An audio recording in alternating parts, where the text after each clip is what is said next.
Aku mulane ra seneng karo Ndara Werkudara. Sithik-sithik ngampleng. Apa dhek iki terus wong top ngono apa piye? Terus aku dianggep mung wong kere, mung wong kawula mung ngabdi terus ndase nggo keplak-keplakan apa piye? Anggepe kok dume awake gedhe. Coba padha karo aku tantang mentah-mentah. Sapa? Werkudara. Upamane Werkudara ki, Ndara Werkudara padha karo kowe. Wah, wis tak sikat wingi-wingi. Amarga dhek iki gedhe, gagah perkosa. Aku nek arep menang saka ngendi? Kowe ngerti dhewe ta mau nothok ndasku ning Pedukuhan Karangkandel mau? Heeh. Sarep tak upama padha ngono dedeg piadeke padha. Ya ora padha dhek dhuwur sithik lah. Oh. Sikat wingi-wingi. Tak adus, Gong. Hah? Tak adus. Rak baradus ta kowe? Heeh, aku.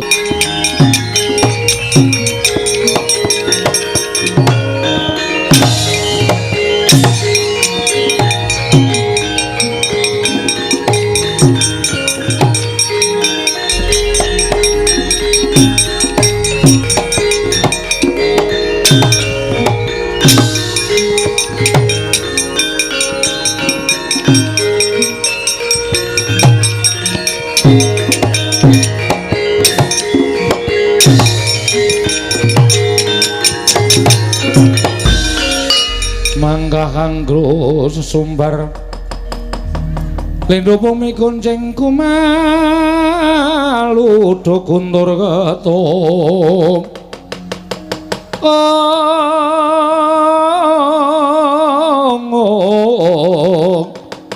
lumembak penyukang kumambang dosang Wisnu Bathara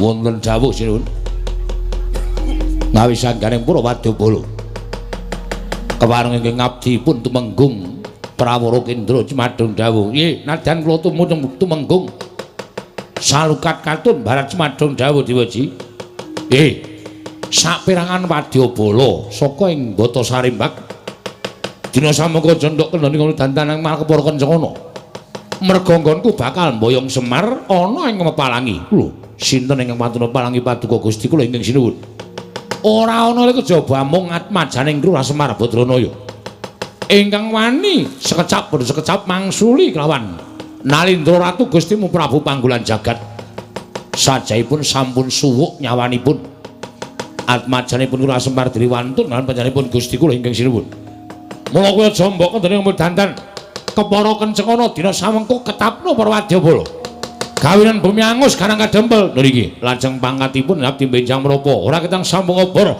colok lintang mangkato dina iki nuwun ngestaken dawuh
Tuti lamun katututan lamun mangsa prawira digdaya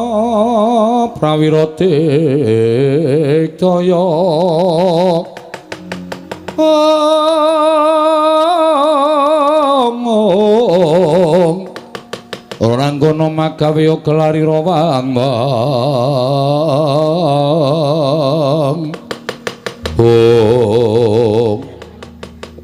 sapa ana satra kantet ngeyayet bringa sing uler geni tumpangke kuping kiwa tengen aja mati tanpa aran iki wadya bala andaning Prabu Panggolan jagat dasar kepara nyata sapa luwih dhisik ngaku tumenggung Prawara Kendra dasar kepara nyata kowe sapa Senopati Ndrawati Raden Haryostyaki ayo endi Semar bakal tak boyong nganeng negaraku dadi srana waluyaning projeng Mbata Sarimbak nggone ketaman pegebluk kena boyong Semar watune iso nyempal bau kiwa tengening Setyaki piye kena boyong Semar watune iso nyempal bau kiwa tengening Setyaki babu Rawa wani ana sing tawedeni apamu lena pangenewa tebak dadamu kene marganing patimu Singalena prapteng lalis menggung Prawara Kendra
cocok tumbak jebol dadang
ngaos maning jajalanet sukertaning bauna iblis lanat wae lah.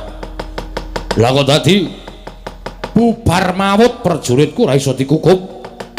Mungsu wong karang kadempel mongko mung kawulalit. Ning pancen diwangi karo satriya sing dimong karo Semar Badranaya. Apa mbok anggap aku wong loro saudon telu saurban? Iki Prabu Panggulan Jagat, ayo aja maju mbok siji maju bareng ngono leganing atiku.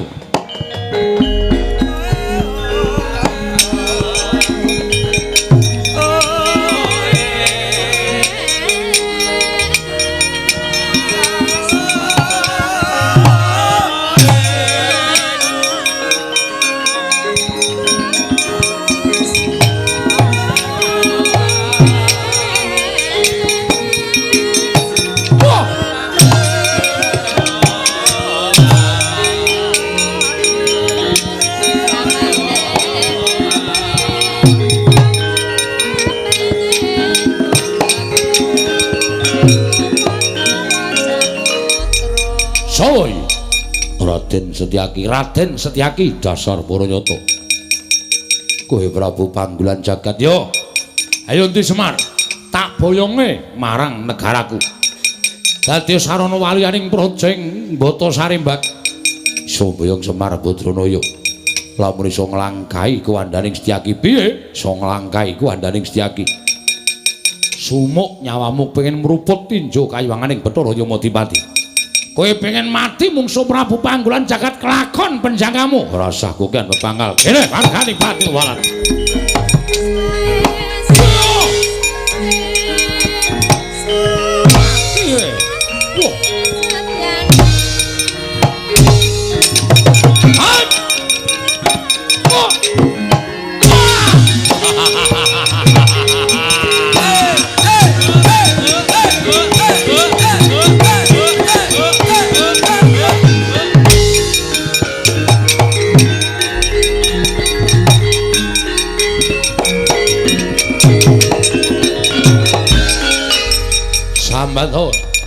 Ora bakal iso nglawat cokot kupingmu sirna margolaya apa mbok anggap wong loro saudon telu surwan.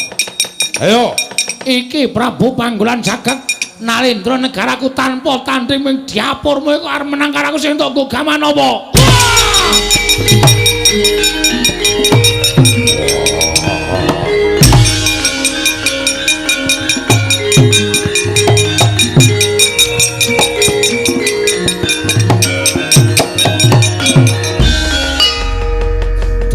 Den Ndara Setyaki wungu Ndara sampeyan iku Senopati Negari Ndarawati kok dicokot karo ratu kaya ngoten kok terus gletak ngisen-isenke ora sembadane maju nomor 1 kok mung dicokot ratu kaya ngoten kok ndur ora eling Purwadasina niku nek cara kula isin wungu Den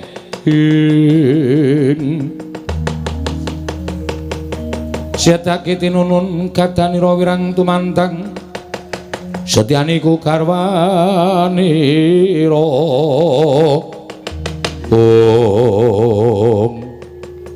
Petro non ora ngerti sangkan parane nyokot karo janggaku nganti ora eling. Wah, Ndara Werkudara ngamuk.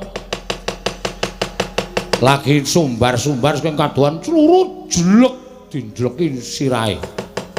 Ratune mau nggih mati apa ora? Mboten ngerti wong. Waduh mati aku. Ndara Werkudara mlayu mriko nututi. Ora pati nduga ngono. Yen perlu dikrubut tak krubuti karo Kakang Mas Yudipati. Pun monggo mawon watone karang kadempel tentrem ajeng cara pripun mawon kula ndek terus. Yo terus.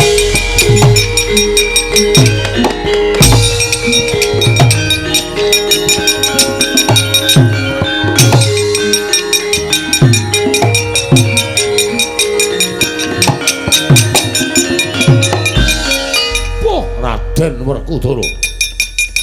Sing mau tak takokke karo Semar Badranaya dasar Baranyata Prabu Panggulan Jagat piye kowe ora usah dadak melu-melu perkara iki ayo semingkira kowe aja bakal boyong karo Semar wis kandha ora bakal sagu mbok boyong marang negaramu kowe semingkira piye semingkir yo aku gelem semingkir watone Sambaya karo Semar Badranaya.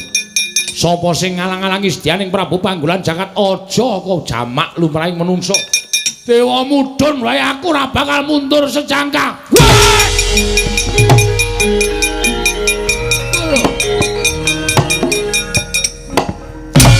Wah, wah.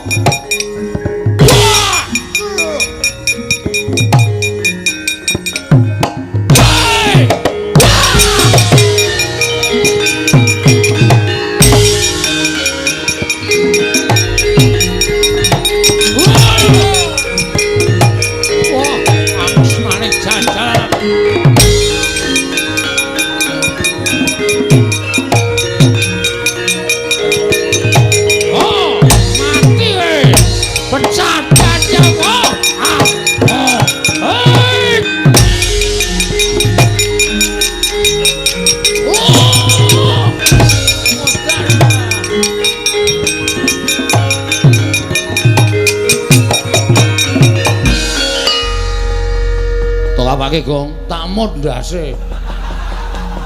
Ratu kok ngragas. Sapa-sapa dicokot, sapa-sapa dicokot. Ndara Werkudara dikapake. Aku weruh, Tru. Heeh. Ngantem Ndara Werkudara ora apa-apa kok ndrumak cekel nggon gulu.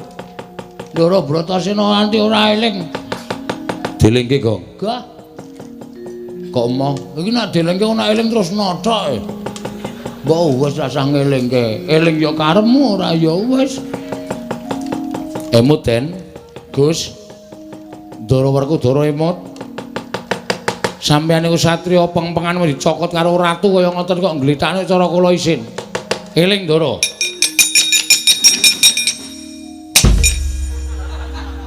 Kok kowe? Bener Bagong. Bagaimana? Heeh. Ngaku wis apal. Wong perang iki malah dielingke kaget terus sing nang ngarepe kowe terus brek ngono lho. Heeh. Aku wis apal aku. Ah iya. Aku mulane ra seneng karo Ndara Werkudara. Sithik-sithik ngampleng, sithik-sithik ngampleng. Apa dhek iki terus wong top ngono apa piye? Terus aku dianggep mung wong kere, mung wong kawula mung ngabdi terus ndase nggo keplak-keplakan apa piye? Anggepe kok dume awake gedhe. Coba padha karo aku tantang mentah-mentah. Sapa? Werkudara.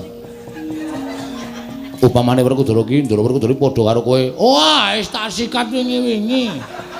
Amarga dhek iki gedhe, gagah perkosa. Aku nek arep menang saka ngendi? Kowe ngerti dhewe ta mau nothok ndasku nang Padukan Karangkandel mau? Heeh. Sarep tak upama padha ngono dedeg piadeke padha. Ya ora padha dhek dhuwur sithik lah. Oh. Sikat wingi-wingi. Tak adus, Gong. Hah? Tak adus. Rak baradus ta kowe? Heeh, aku tak adus ning kali kok kaya penak banget. Menan asli wong padha niku tak antil wingi. Sayange kok gedhe kono.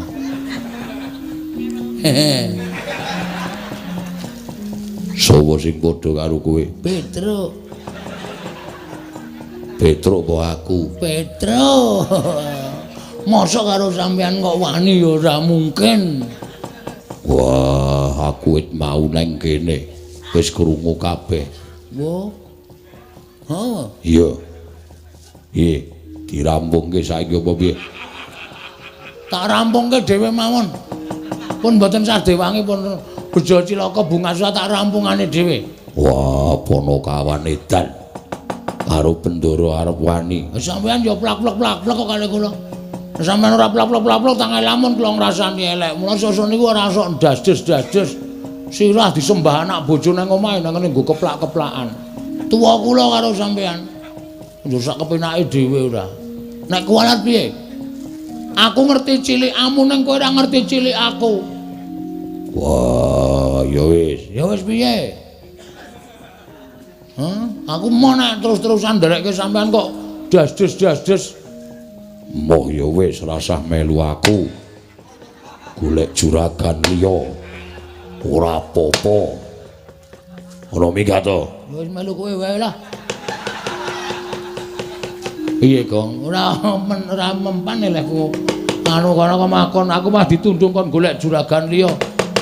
Wah, Prabu Panggulan Jagat aja nyokot karo Werkudara, ayo adu tangkeping aja antahan bau.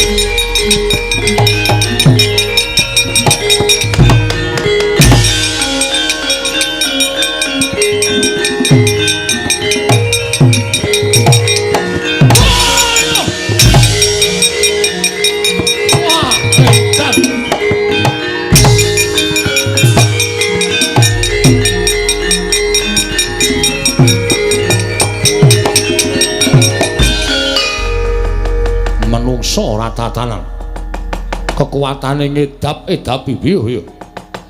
Wah, saben sikile diuncalke lah kok tumomo ning dada sesek sumrepet panonku kaya ora weruh kiblat. Raden, aja mbok kira aku mung tekan semene. Kowe kuat nadhahi pusakaku Kyai Candra Wirayang. Kowe iso urip kena Candra Wirayang. Cilike kowe isih iso ngadeg aja dundang Prabu Panggulan Jagat. Lakon tak tibani pusaka Candra Wirayang kowe ngletak ora eling dadi bandaning Prabu Panggulan Jagat keparat.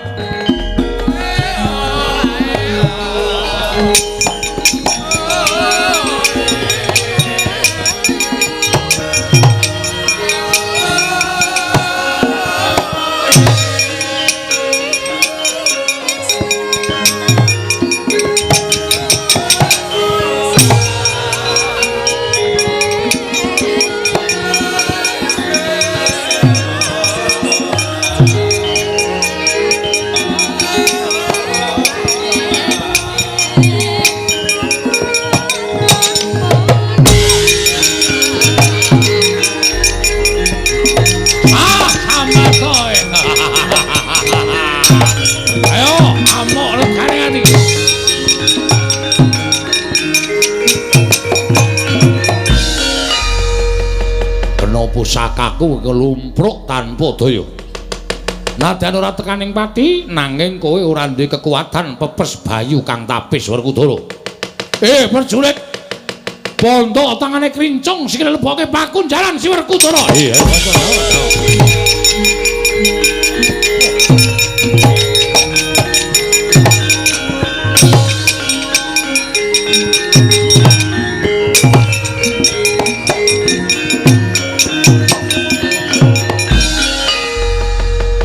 Sawaska kadohan adyan aku durung tau tepung nanging kae ujaring akeh padha nyebutake entuk Raden Janaka satyane bagus gaya teja pengawak tirta pamrujenar kaya kencana sinanglik kowe arep mbelani karo dulurmu tuwa tiban pusakaku nyusul karo kadangmu Jodipati Malang.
Pusakaku ora eling Purwodaksina kowe Janaka. Alah dalan nadyan kowe kondang dari langing jagat lan curing bawana ning ora menang mungsuh pusaka kekuatanku Kyai Candra Wirayang.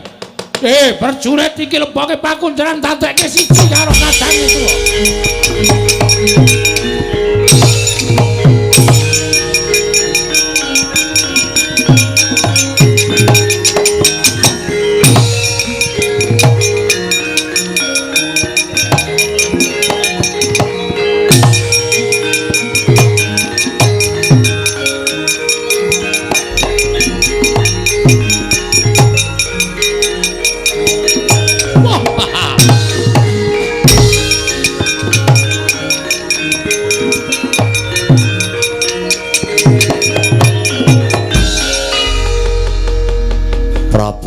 Puntadewa. Inggih sinuwun.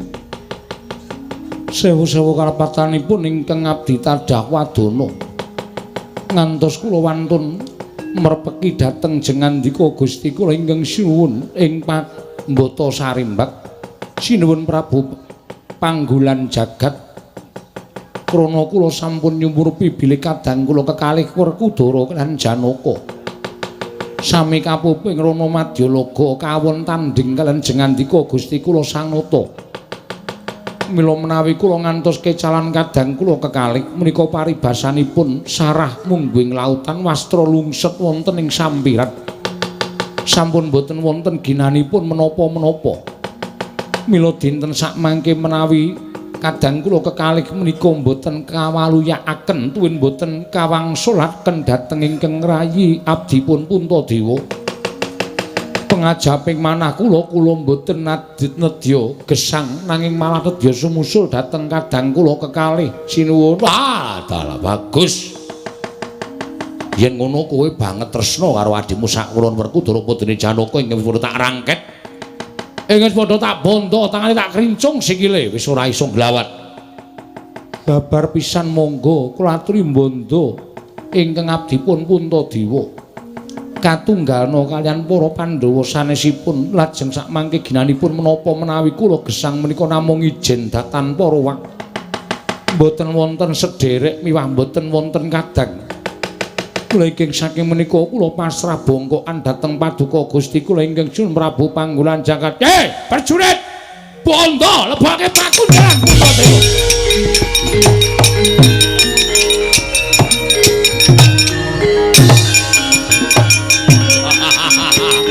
Sapa meneh?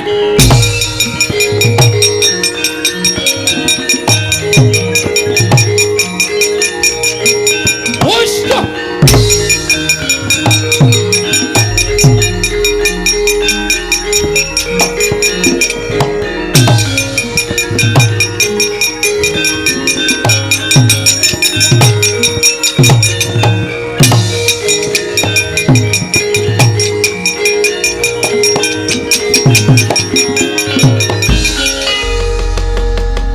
Petro mlayu-mlayu ning ngopo?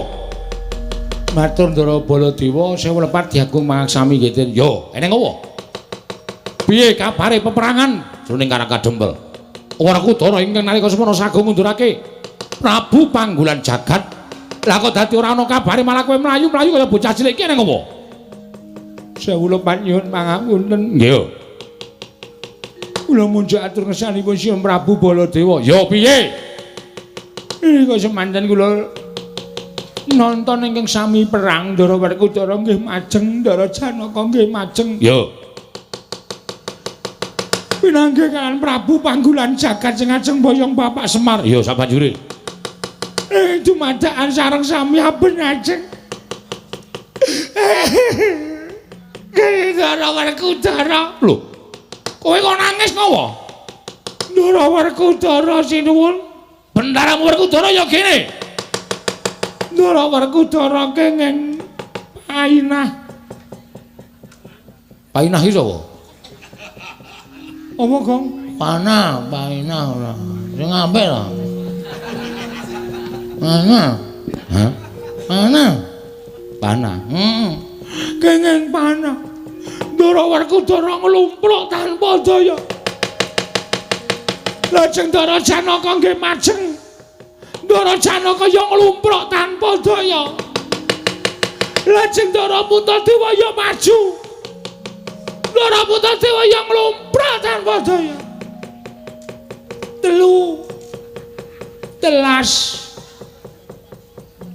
Telu entek piye? Telung piring entek. Gong ora sembrono ah. Gong ora sembrono to, pancal raimu. Ya wis. Terus. Ndara Puntadewa, Ndara Werkudara, Ndara Janaka kepikut musuh. Lah iblis lanat. Gugu karepe dhewe Petrus Wingkra ratune tak golekane tak ajare legane ati.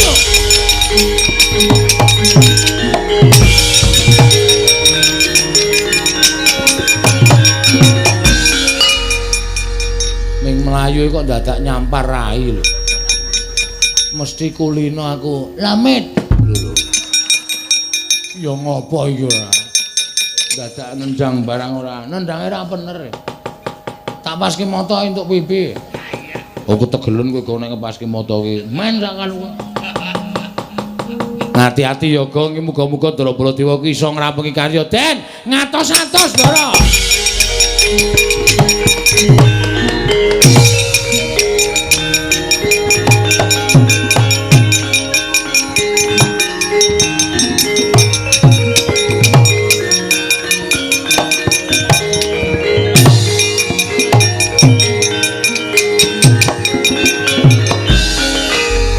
Nalindra Mandura Prabu Baladewa, aku ora butuh Baladewa. Aku ora butuhake Ratu Mandura. Ning kowe arep mbelani karo dulur-dulurmu sing wis tak rangket. Baladewa.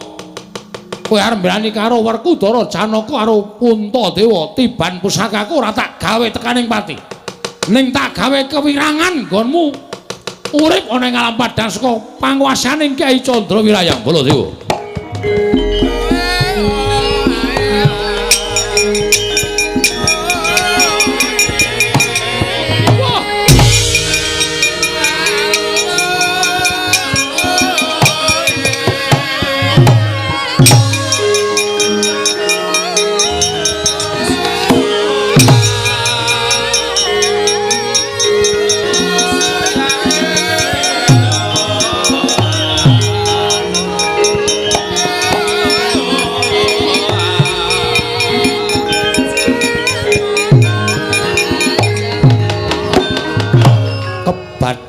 Kaya kilat kesit pindha tadhit lambahing jemaring Kyai Candrawirayang nalika semanten nata Mandura datan Graita kenging dadane parandening mangke boten sirna margalayu nang keparing Jawata ical wujuding nata Mandura ana wujud sardula sak gubuk penceng gedene kaget kandra kasasangya para punakawan wau.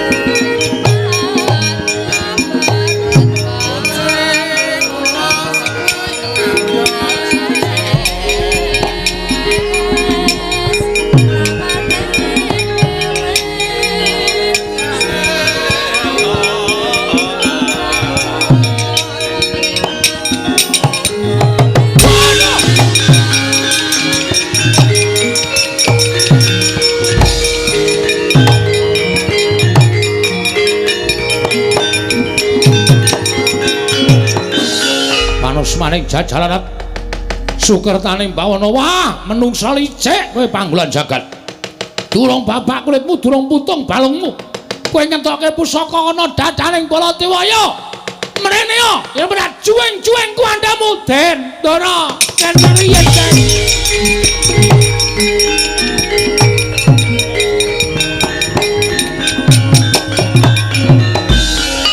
Petruk ngopo Petruk? Petruk ngopo? Sampean kok mboten krasa. Sampean le tumbas jaket teng pundi? Jaket-jaket dengkulmu mlocot iki aku arep nesu. Nggih, ning sabar iki.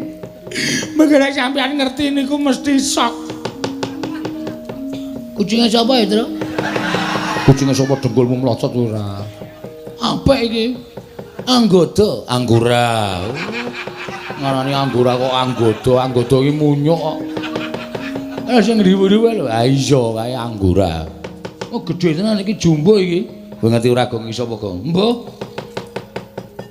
Den, piye? Ngerti ra? Lho.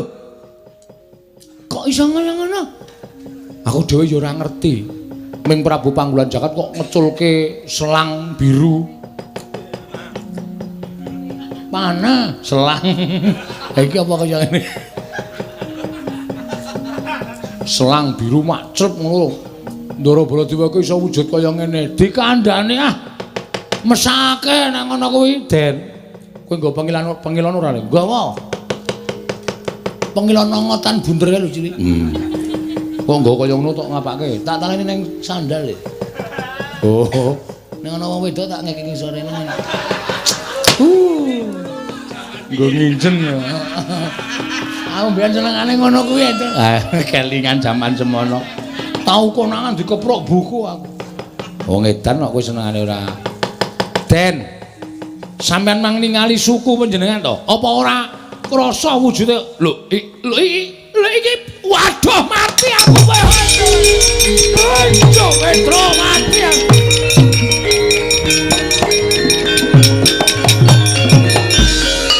Waduh mati Petro iki aku piye iki? Petro iki aku tadi kaya ngene iki piye Petro? Lho dhewe ya ora ngerti. Sampeyan kenging panah nesu-nesu wae terus ngerti-ngerti wonten kebul makbul. Ilang wujuding Ndara Baladewa wujud macan. Waduh Petro, ati aku. Lah iki aku ora iso bali nang Mandura nek wujud kaya ngene iki. Iki piye Petro? Kula dhewe ya radong ratune ya digdaya tenan. Piye kok? Ana manut aku golek sirkus. Heeh. Iki didol ning sirkus payu larang, Tru. Tenan to lho. Macan bisa bicara. Bakong tak kletak ndasmu, mudhar ora aku. Ora sembrono aku ki ratu, Gustimu kok didol ning sirkus. Sirkus ki apa? Ora usah dijelaske nek malah butuh wektu. Ngeten mawon. Piye, Petro? Sowan Bapak Semar. Sampeyan wujud kaya ngeten iki kok sebabe apa, jalanane apa lan kudu kepiye? Niku sowan Bapak. Bapak yakin iso mernake kalih Ndara Baladewa sing wujud kaya ngeten iki. Aku kula percaya Bapak mesti yakin iso mernake. Yo, aku tak sowan Bapakmu Semar nggih. Semar, aku tulung ana wujud kaya ngene Semar.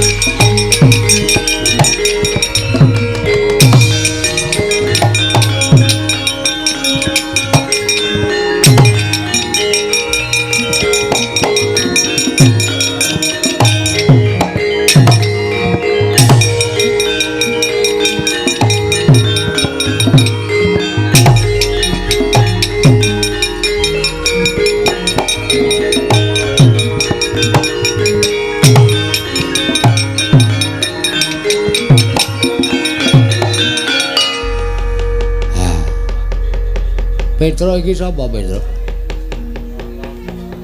Niki sinten napa Ndara Baladewa, Pak?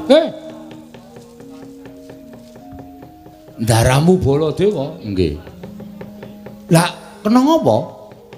Kula ngetutke kena panah terus dumadakan wuran wujud dadi Sardula kaya ngeten niki. Blegegek kugek sadulita mel Semar mati aku. Aku tulung ana Semar, aku tulung ana. Semar piye kahanane kaya ngene iki? Nggih. Nuwun sewu, niku sampeyan ora luput ora kleru ning pancen niyate diwirang-wirangke karo panggolan jagat. Pusakane panggolan jagat pancen digdaya. Napa sing dikarepe panggolan jagat iso kaleksanan iso kasembadan ketitik sampeyan kena pusaka iso dadi Sardula kaya ngoten. Aku ora iso bali nang negara Mandura. Aku tulung ana Semar. Aku tulung ana iso bali nang negara Mandura pulih kaya wingi wujud nata Mandura Prabu Baladewa. Nggih. Ning enten syarate. Syarate apa? Miturut petungan kula sampeyan iso dadi Baladewa malih wujud menungsa lumrah.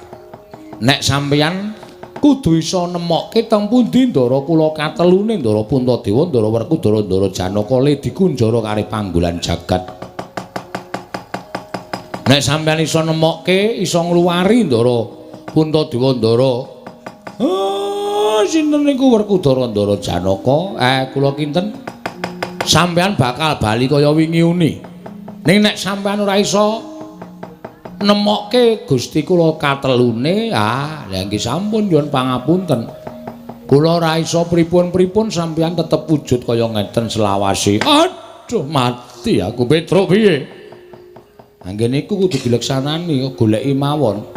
Mula sampeyan mang lunga saking mriki mang goleki temu didurunge Ndara Puntadewa, Ndara Werkudara, Ndara Janaka le dikunjara. Kula kanteni anak kula Petro Nala Garing Bagong. supaya sampeyan aja nganti dioyak-oyak wong desa, dioyak-oyak para kawula disengguh macan tenanan. Yo. Sago mboten? Yo, aku sago. Nek pun sago, mriko mang mlampah liwat mburi mriki mawon ndak ketemu panggolan jagat. Petruk Bagong daramu iki tutno. Waduh. Tutke macan, Gong. Ayo wis mudhun derajate. Mau ngetutke satriya saiki ngetutke macan. Ora apa-apa. Engko nek ngelih ati dikresak. Bagong aku ora doyan daging. Macan kae aku pangananku kaya menungso. Oh, nggih pun, soalé mengko nek tiba-tiba sampean lapar terus kula pas nunggu sampean terus maem ya cilaka ta maneh. Ayo. Pun monggo den kula dherekaken. Ayo Petruk aku turno. Monggo Gus kula dherekaken Pak, kula tak ngetutke anu napa macan. Ya sing ati-ati jaganen aja nganti dioyak-oyak wong Karang Pradesan.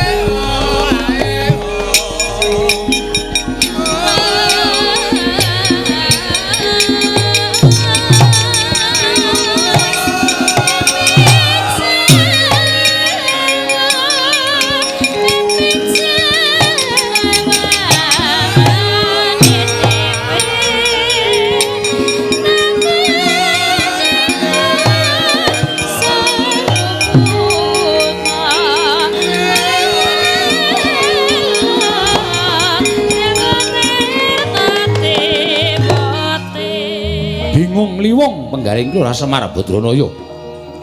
Nalika semanten sigra amendhet sumping Lombok Abang binanting wonten ing Bantala. Ical wujuding sumping Lombok Abang wenteh ana wujud Kyai Semar. Jebles datan ginggang sarikma kaya jambe sinigar.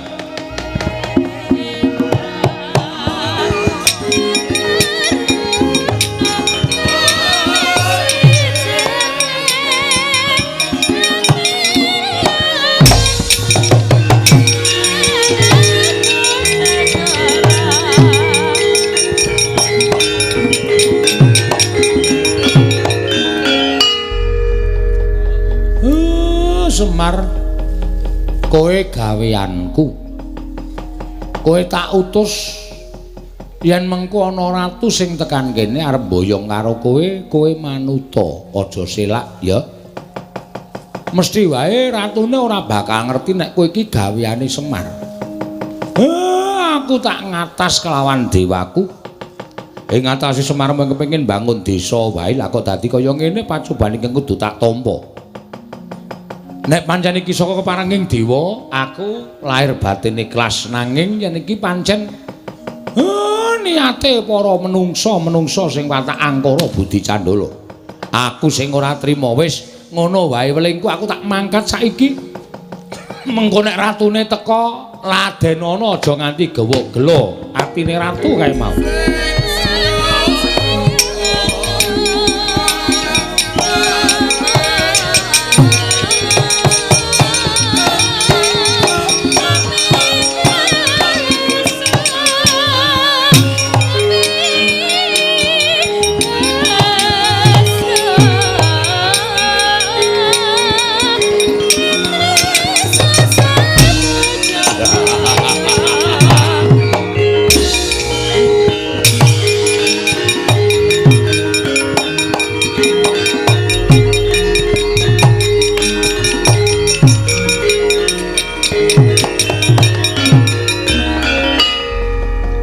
Nadyan kowe dipageri karo menungsa sing padha tresna karo kowe nang nyatane kabeh ora ana ingkang monggo pula mungsuh aku. Swar. Dina iki kelakon penjanggangmu bakal mboyong karo kowe. Ming dijaluki tulung supaya gawe srana negaraku kilang pagebluk lah kok dadi kowe malah sajake ngewak-ewakake ngias. Ayo kowe saiki ora ana sing bakal menehi pengayoman karo kowe. Kowe gelem ora gelem tak boyong marang negaraku. Semar. Lho malah ming mesam-mesem. Gedumel ora metu suarane. Nek ngono kowe ora bakal kumbe, ora bakal selak. Ayo tak boyong dina iki regane aku. Oh.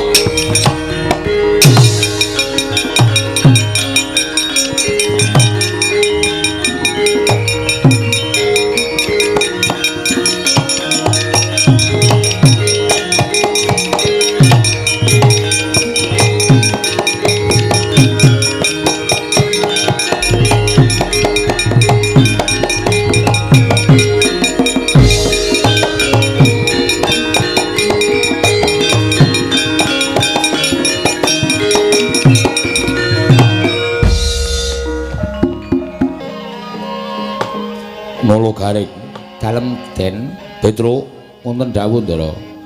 Ponokawan Bagong Wonten timbalan wah rumangsa bingung rasaku. Ndak kira gampang apa ya menyang didununging para Pandhawa ning kepingkut mungsuh. Lah kok tinemune angel digoleki. Nadyan wis nasak pirang-pirang alas parandene ora iso ketemu kalawan ingkang Dak Upadi. Ning nggih ampun lokro, tetep kudu ditutuke. Napa sampean purun dadi macan terus kaya ngoten niku nek mboten kelem nutuke. Nek kersa dadi macan terus kaya ngoten niku nggih pun kondur mawon teng Mandura. Mboten sanggoleki Ndara Pandhawa. Lah wong sampean ya ora terus semangat kok ya. Matlangening kalangwan aklar pandan moncar tinon lir kakonang surem sorotetan padang kasor lan pacaring purnameng gegono dasari mangsa katiga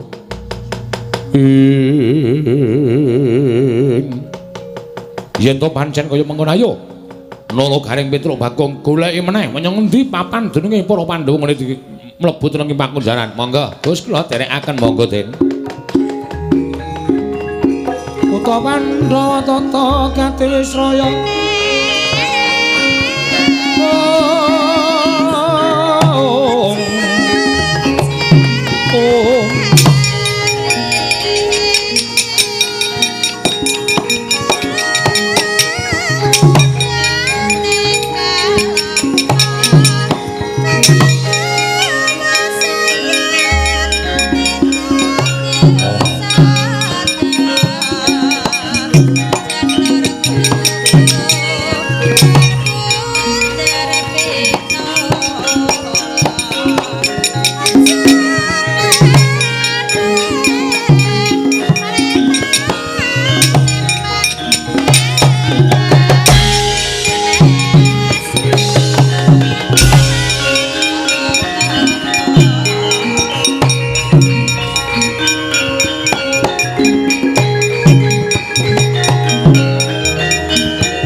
Marikoten prayitna semuriris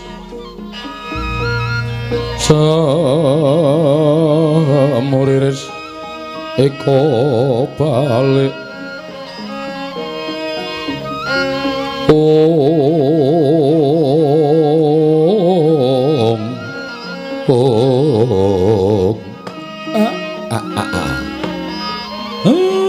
Bukulun kula ingkang sowan. Iya. Ismaya ulun wis mangerteni kita ing ngabiyantara ning ngarsa ulun bayana parigawe apa Semar. Lha niku namung badhe nanjihaken ing atasipun kula niku mung duwe sedya kepengin bangun desa. Lah kok dadi pacoban sing kula tampa kok malah mboten kanten-kantenan. Mboten namung tumanduk dhateng pun Semar nanging ngembet dhateng punden kula para Pandhawa. Semar yakti apa ingkang bakal kita leksanani ana ing Karang Kadempel tan bisa pisah kalawan para Pandhawa. Panakawan kuwi tetunggalan kelawan para Pandhawa. Mula kang sangka kuwi Semar, Pandhawa kudu wal saka bebaya ya mung kita kelawan Nata Ndrawati ingkang bisa ngrampungi bebaya ing tumanduk marang momongan kita para Pandhawa.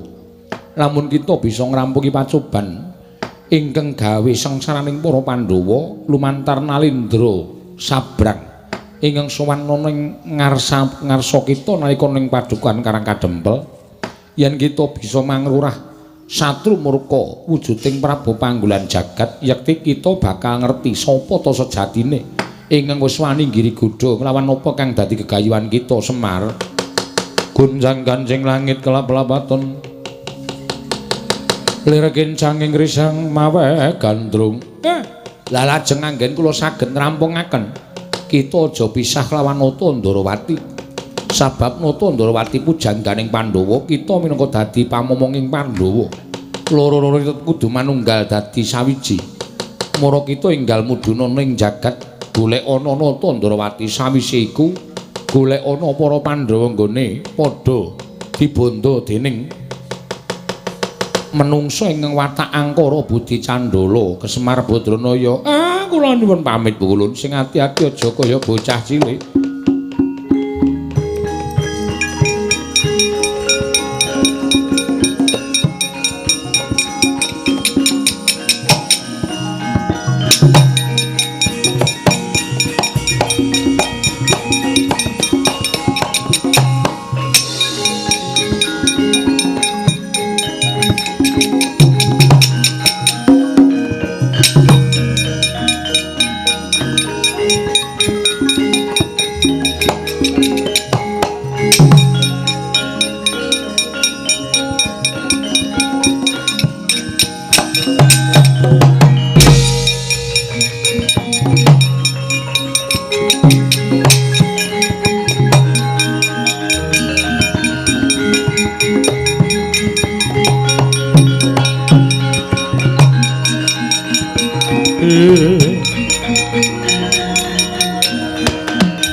Sinuwun Ndrawati, ya Kyai Semar.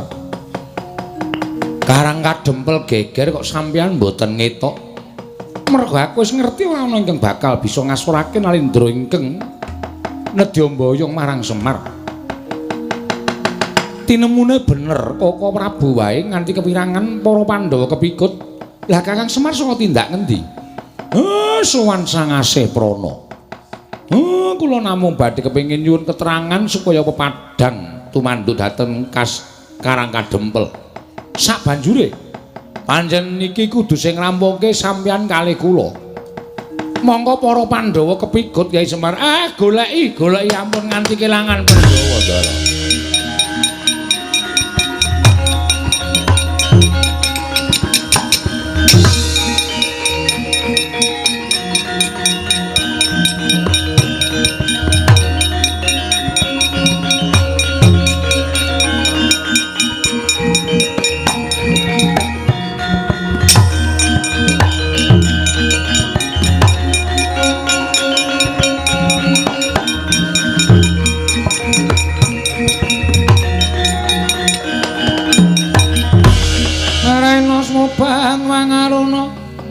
Kadinetraning nganggo rapo sadaning kukiloring kanigara sageter kene dunganing kunglir wuwu sing pene panca nalika semanten Pandhawa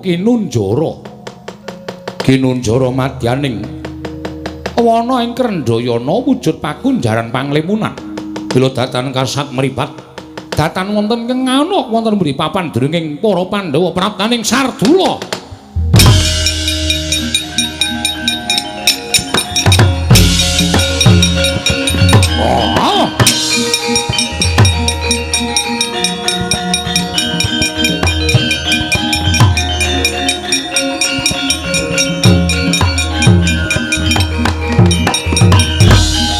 Petro, wonten dawuh Den. Dina samengko wis kecandhak menyang endi dununge para Pandhawa. Sampeyan kok ampun ngawur wong niki alas kaya kenten kok kecandhak pripun? Yen ditonton nganggo netra Waloka pancen wujude alas.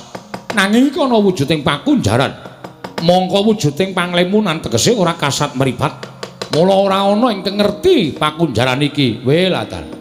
Mbok menawa lebete pepundhen Pandhawa sinuwun. Mbok jajal sampeyan budidaya supaya iso jebol pakunjaran iku jarene bapane sampe iso ngluwari para Pandhawa iso bali kaya wingi Ndara.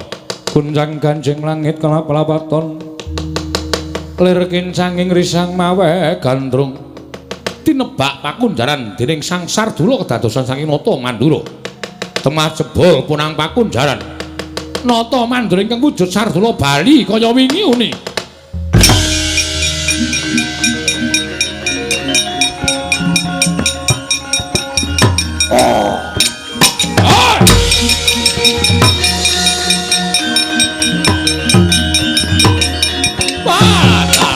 Aduh Yai.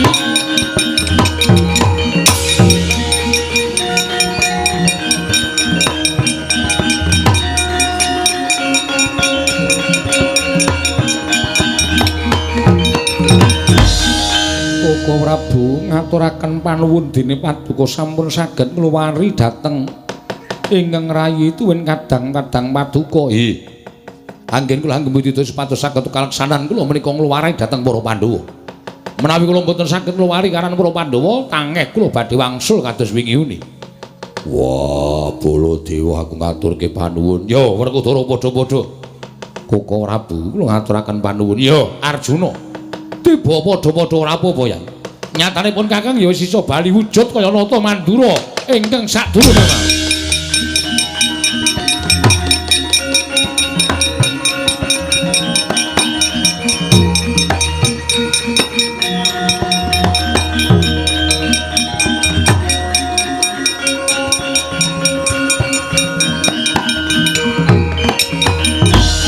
Lho, iki Yai Kresna, iki Koko Prabu kasinggihan mekaten. Saka ngendi? Budidaya supados saged ngrampungi perkawis menika kaliyan Kakang Semar. Weh, lah dalah iki yo Semar malah wis tekan kene. Nggih. Lah kok ora digawa karo ratu sing ngamuk ning Karang Kadempel mau. Kula budidaya supaya iso aja nganti kepikut dening Nalindra wau. Sabanjure piye? Koko Prabu kula suwun Kyai Prabu Darmaksuma lan Werkudara menapa dene Janaka supados kadherekaken wangsul utawi kondur wonten ing Karang Kadempel. Lho, ora ning Ngamarta. Ingkang badhe gadah damel menika Kyai Semar. Lah Syadi bakal tindak menyang endi lan apa ingkang bakal mbok tindakake? Kula lan Kakang Semar badhe ngupaya Nalindra. Ingkang sampun damel ribet kawontenan Karang Kadempel. Oh ngono. Inggih. Ya, Kyai Prabu wonten dawuh. Monggo kula dherekaken kundur wonten ing Karang Kadempel. Monggo Koko Prabu sangan kene. Koko Prabu.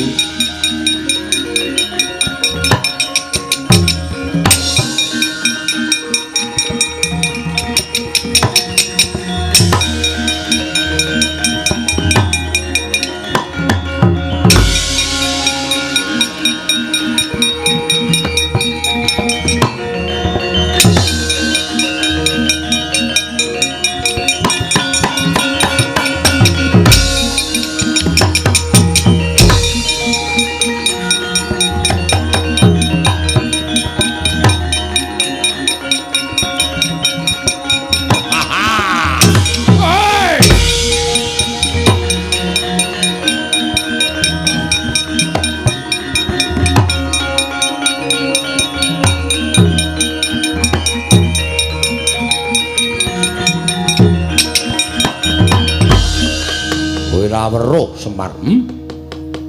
Kondange kuwi wong waskita, kondange kuwi wong awas. Kondange kuwi wong pinter nanging saknyatane jebul bawur paningalmu. Ora tamat kelawan kahanan ingkang saknyatane. Kowe ora ngerti sapa sejatine aku. Nggonku mbudidaya gawe sirnamu wis tak angkah pirang-pirang abad nanging ora tau kelakon. Dina samengko bakal kelakon penjangku ngono bakal nyirnakake marang pamonging wong tanah Jawa. Kowe tekaning pati ora ana ingkang dadi pengayomaning para Pandhawa. Pandhawa wong Sukerta ingkang wis tak kunjara dadi panganing wadya balaku mati dening aku Semar kowe.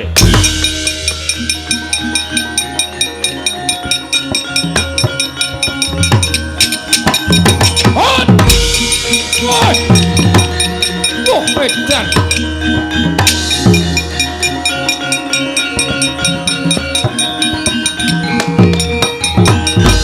Wah, panus maning jajalan. Lah kok dadi diapusi ya? Semar arep tak pateni wujute sumping lombok abang cetha gawean. Amuk legane atiku. Ah!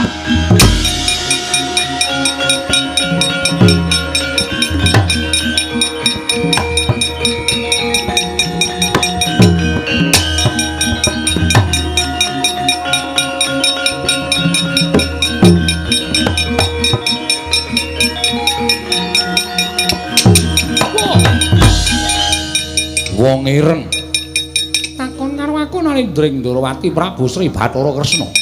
Kowe Prabu Panggulan Jagat yo. Ayo, kowe saiki ngejak apa? Wis entek Senopati karang kadempel. Sing isih ming nata Ndara watu jajajamu barang kowe.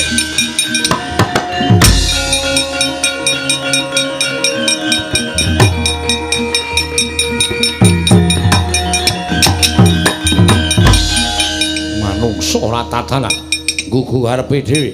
Ngina karo Prabu Panggulan Jagat Clorong Candra Wirayang. Wah, mbuh sakenane sapa iki?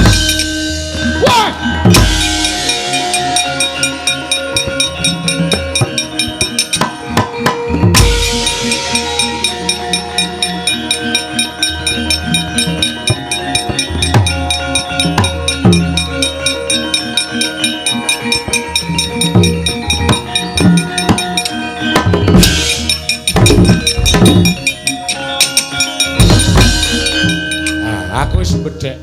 Ana panah kok iso ubah dhewe. Iso bangga dhewe. Kekuatane ngedapi-dapi. Arep ngopo? Iki nek ora tak cekeli kenceng panah iki sajae kaya arep ora gelem tak cekel. Ora iso. Ayo arep ngopo? Lho, lah kok tadi manahku dicana.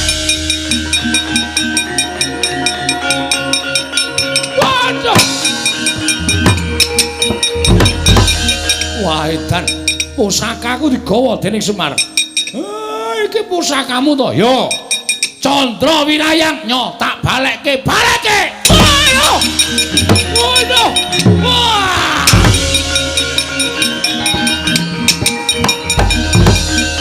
Tinujahaken wonten dadaning Sang Prabu Panggulan Jagat. Nalika semanten Yana Ayu Baskara Timangsa Sirna Margalayu. Panah Badar Betari Durga Sang Prabu Panggulan Jagat Badar Sang Hyang Bathara Kala. Woi!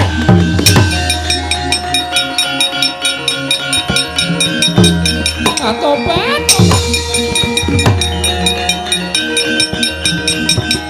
Woi!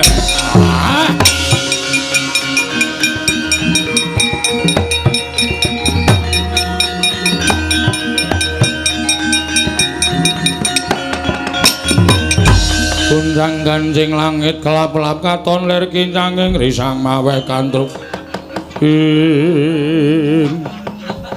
Tobat. Kakang Semar.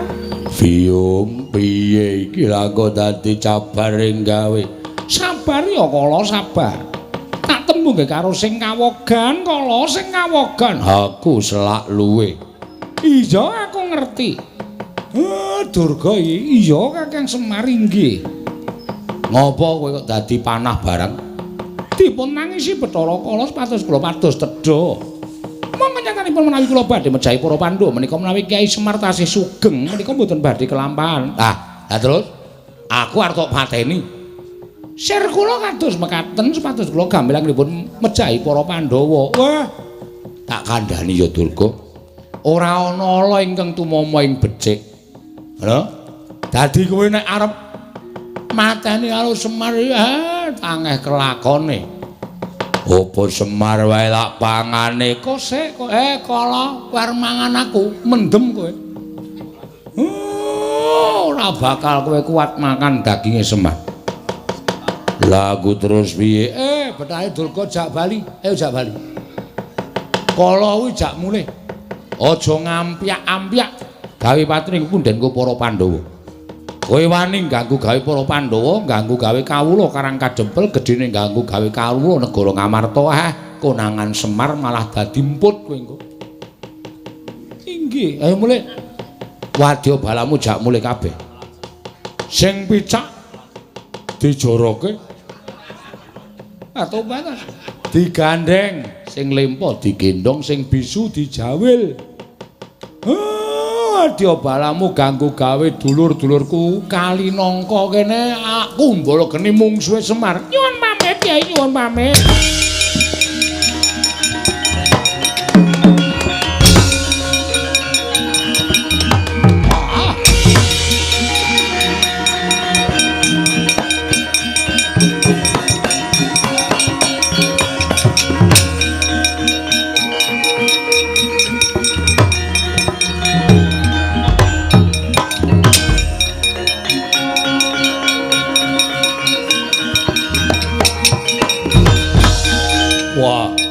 Satriya gagah Warakudara.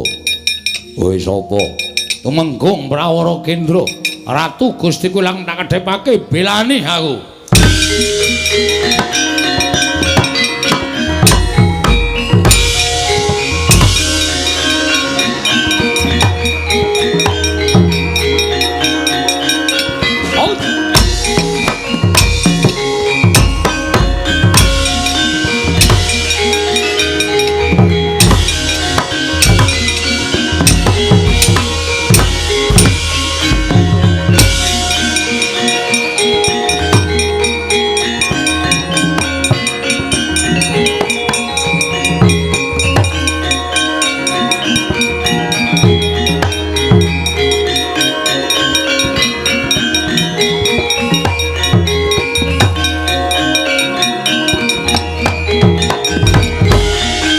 Madangi jagato mungo-mungo sak pucak ing wukir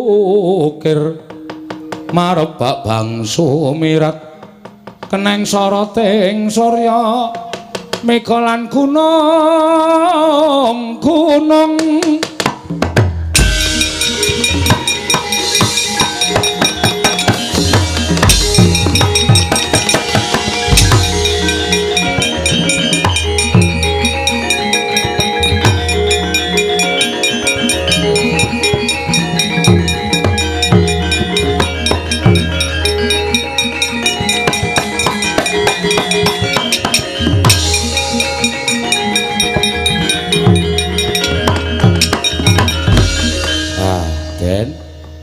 sedaya pun ketingal padhang kutha rencana ing badhe ngganggu gawe anggen kula mbangun desa sampun sumingkir awi tetunggalan manunggal Naya Narapraja Nayaka kan para kawula sengkut gumregut mbangun desa Karang Kadempel supados langkung rukun langkung manunggal mboten saged dipun pisahaken mawi menapa kemawon tentrem ayem Nirbaya Nirwikara Durga mendhak kala sirna lan tansah nampi barokahing Wang Mahanasa ya Semar purnaning gati sura sudrajane ingkang retsa brasta kamping ulah Darmastuti rahayung sami makarya rahayung samya pinanggih Ndara